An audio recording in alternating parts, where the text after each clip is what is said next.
Muy buenos días a todos. Encantado de colaborar, aunque sea en formato presencial, con, con esta asociación que yo creo que abarca de lado a lado del país y no es un país pequeño.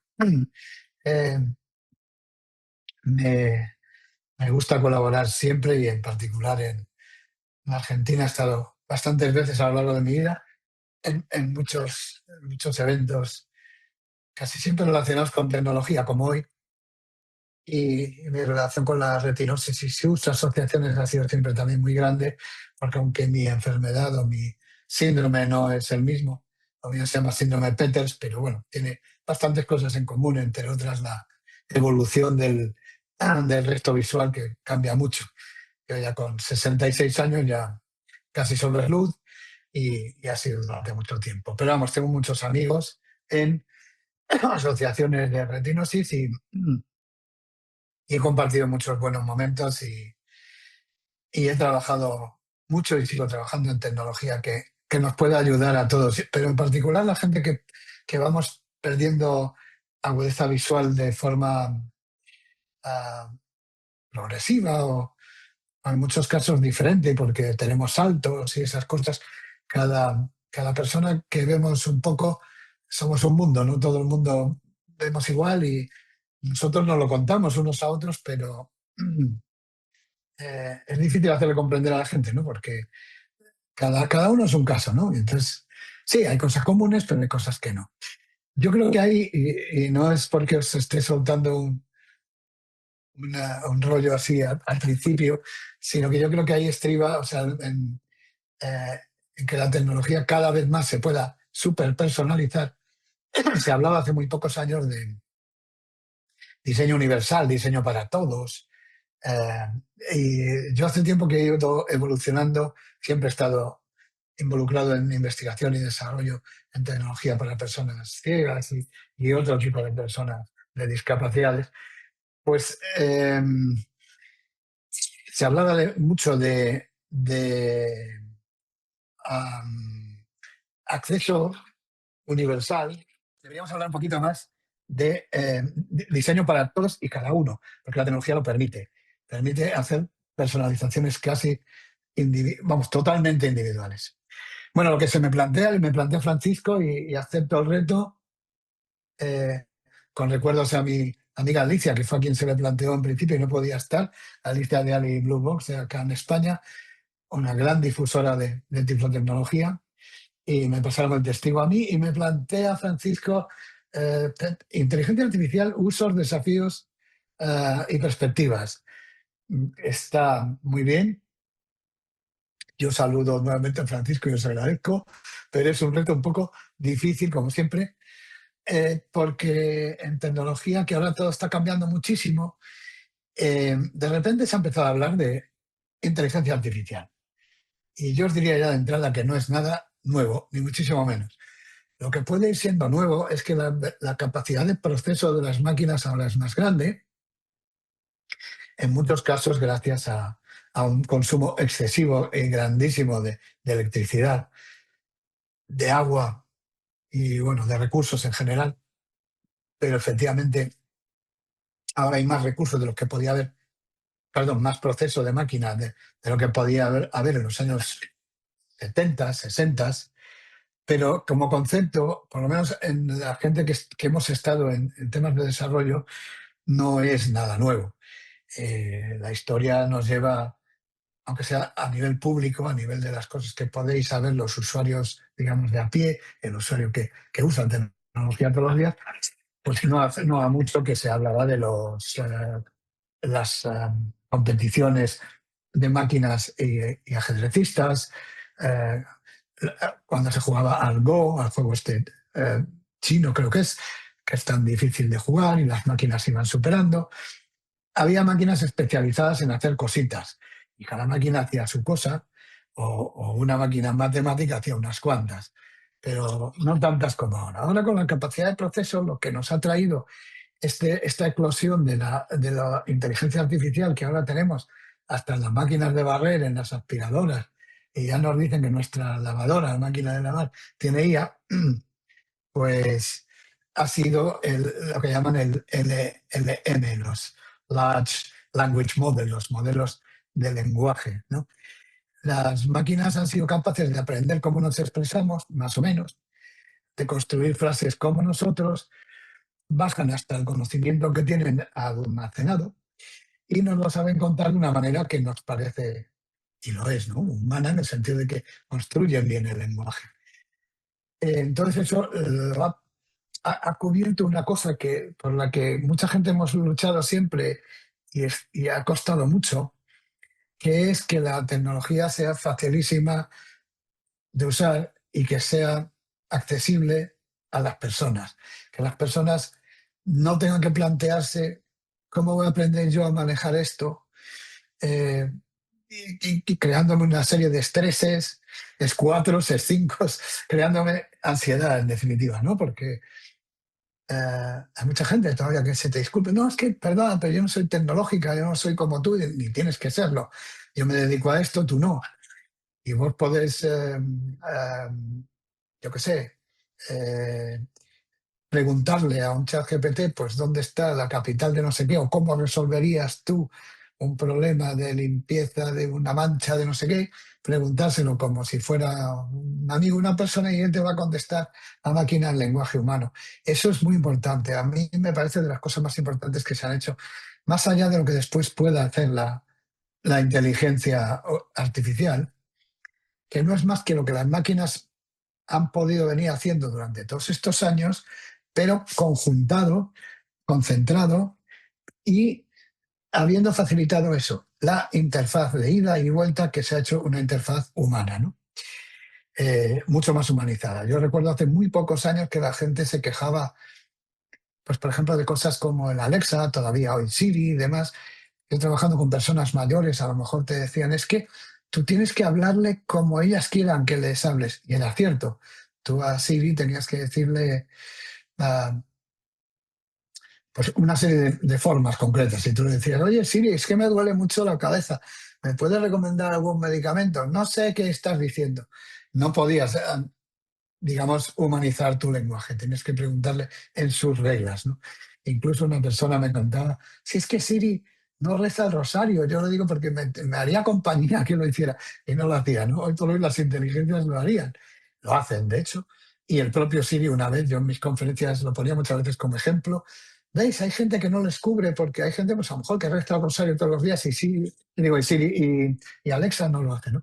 Y entonces un día le digo, Alexa, reza el rosario. Y dice, aquí está el rosario, la skill del Episcopado de México. Entonces, vamos, habían hecho una skill, un añadido a Alexa para que lo pudiera hacer. Digo, mira, pues van avanzándose, ¿no? Pero yo creo, finalmente de esta parte, que lo que se ha resuelto y nos va a venir muy bien a todos y también a las personas que no vemos o que vemos poco, es la parte de poder am, dialogar con las máquinas, digamos que de tú a tú, ¿no? Eso es muy importante.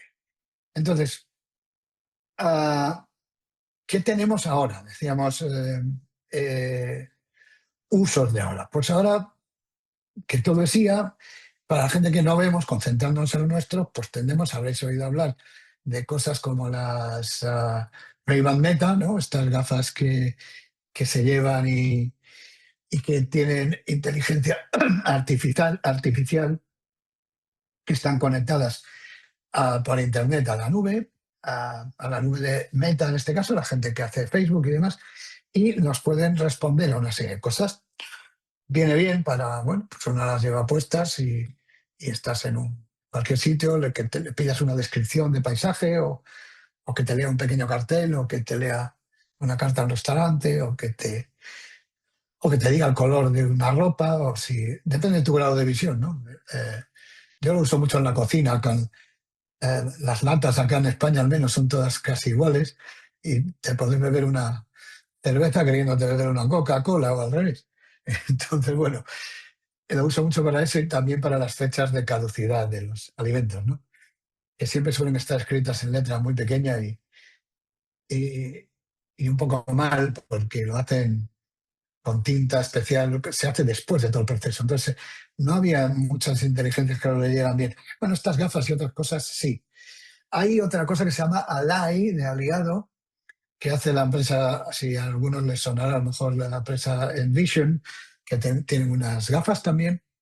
El mundo tira mucho por las gafas. Es un wearable, un vestible que está gustando mucho porque, bueno, casi todo el mundo lleva, bueno, allá decís anteojos, pues eso, casi todo el mundo lleva anteojos, gafas, como lo queramos llamar, algo sobre el puente de la nariz y en las orejas, hacia las orejas.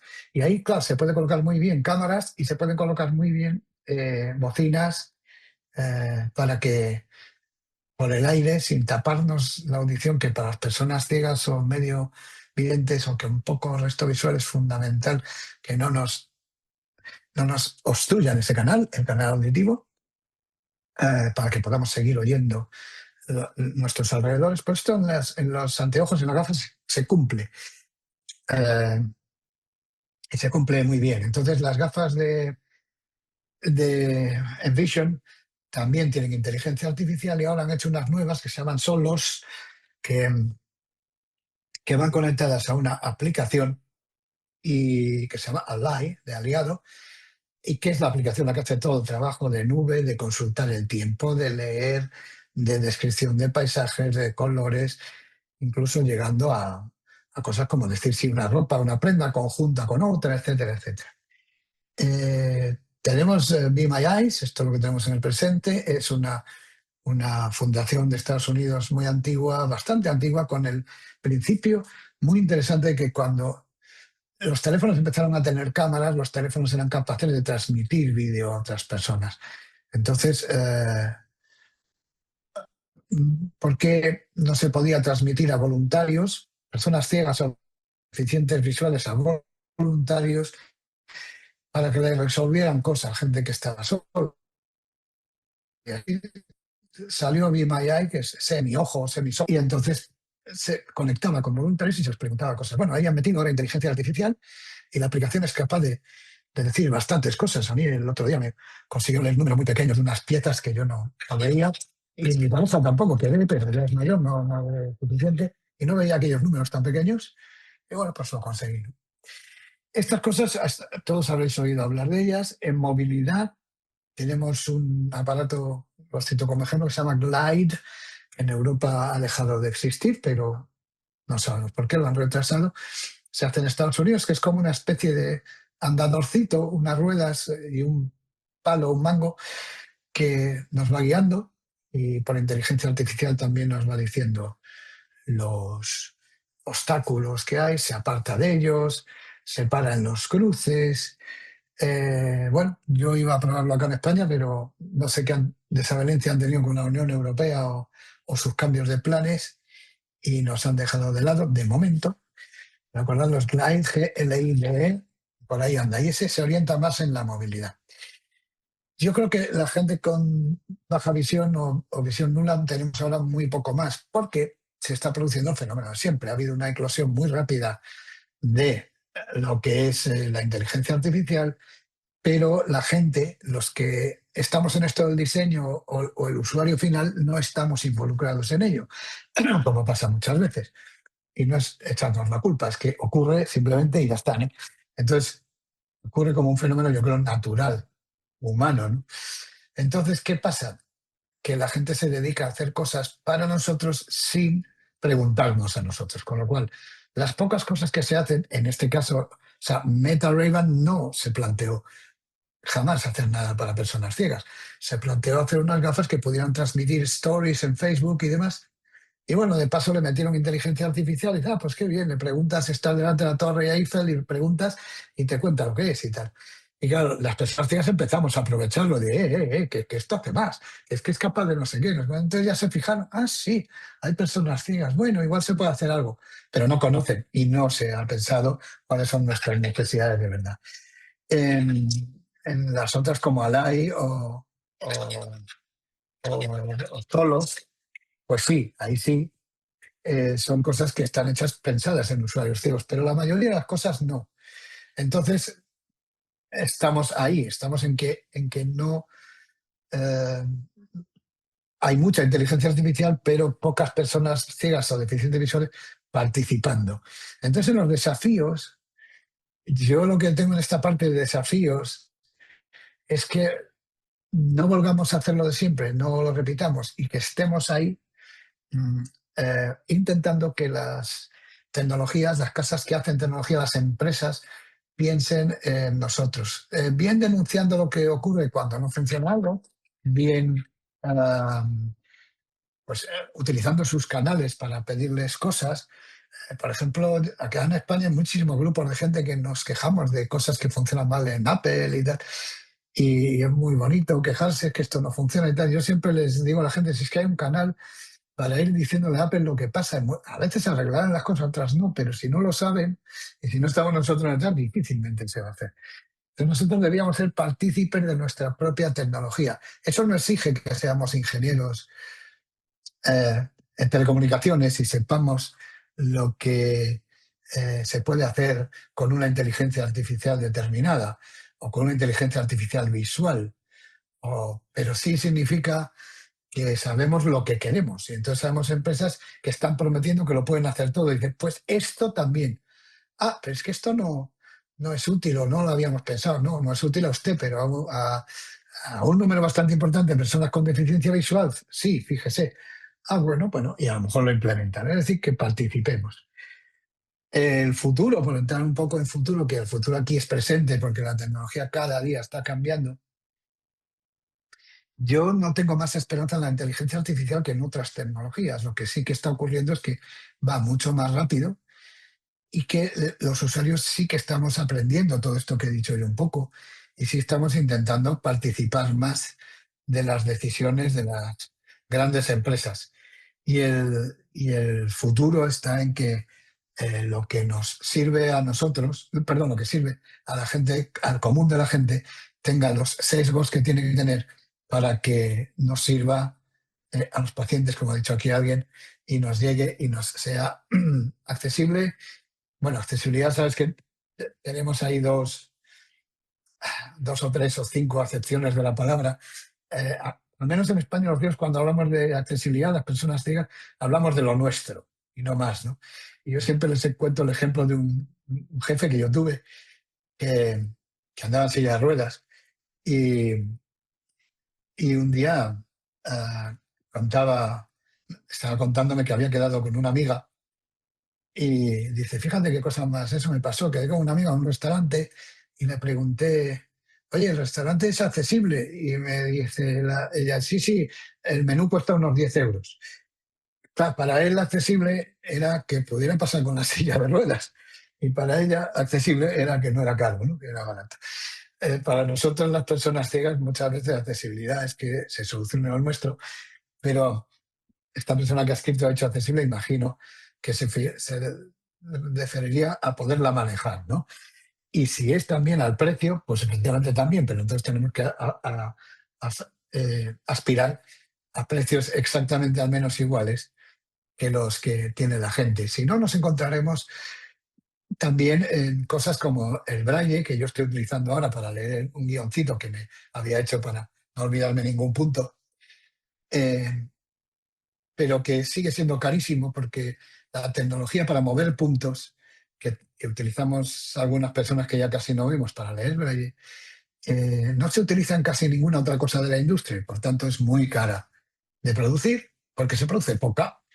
Entonces el braille o es subvencionado o un display braille sigue siendo muy caro. Yo aspiro a que estas cosas no pasen en la inteligencia artificial porque, bueno, ya es capaz de escribirnos escenas, es capaz de crear vídeos, es capaz de... Y todo esto es simplemente orientarlo a nuestro uso. Yo tengo mucha esperanza en esa parte, que como la inteligencia artificial sí abarca casi todo el conocimiento, abarca el lenguaje humano, abarca vídeo, abarca reconocimiento de imagen, pues nos vaya a venir muy bien a la gente. Ahora bien, en movilidad seguiremos teniendo un problema porque, pienso yo, porque es muy difícil que poniéndote unos anteojos que te vayan contando por dónde andas, y acá hay un árbol, acá hay un banco, acá hay... si tienes que ir oyendo todo el rato lo que te digan para que tú andes y no te choques con algo y tal, es muy difícil.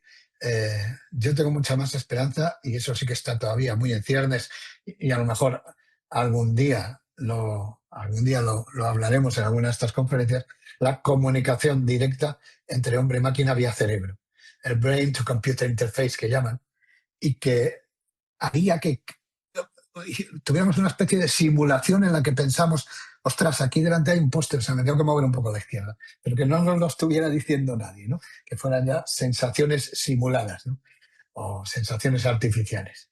Bueno, yo no quiero contaros mucho más que esta introducción, porque es una introducción, creo que a la conferencia, es un atisbo de la tecnología que hay por ahí, que sí que debemos usarla, conocerla y aprovecharla al máximo, porque sí que nos facilita más la vida y que sí que la inteligencia artificial hay una esperanza, como lo hubo en otras tecnologías anteriormente, pero que seamos activos y que participemos de ella para que sea mejor para nosotros. Esto sería todo. Muchísimas gracias.